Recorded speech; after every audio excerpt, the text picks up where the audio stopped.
لو انت فاكرها لذيذ، شوف كده.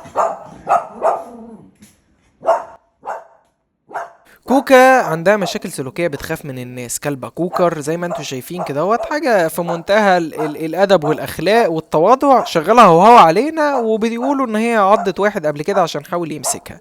فاللي هي فيه ده توتر وخوف. أغلبية الكلاب دي لما بيبقى عندها المشاكل السلوكية اللي انتوا شايفينها دي كده، وهي مش عارفة تروح فين وتيجي منين، وحاجة قليلة الأدب كده، بنبتدي إن احنا بنبقى عايزين نكسب ثقتها. وده اللي أنا عملته مع كوكا، في إن أنا مسكتها وابتديت أتجاهل اللي هي بتعمله ده لحد ما ابتدت تيجي تاخد مني البرجر.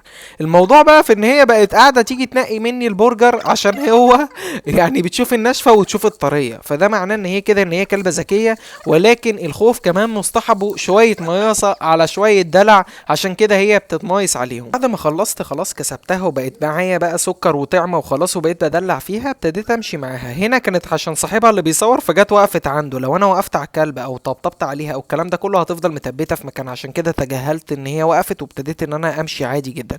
بكسر شمال ليه؟ عشان بعد كده لما نيجي يبقى في حاجه بتخاف منها واكسر من قدام وشها شمال، فالكلبه تبتدي ان هي تتشتت وما تركزش معاها، فخوفها يبتدي ان يقل. وبعد كده ابتديت ان انا ارجع تاني واناديها واكسر اتجاهاتي تاني. وبعد كده هوت كل مره هي بتمشي كويس ببتدي اكافئها واديلها التريت. هنا انا سبت الليش، وبعد كده هوت هي جت قدامي عملت ست وخدت التريتس وبقت زي الفل. استنونا مع حلقه جديده مع كلب تاني.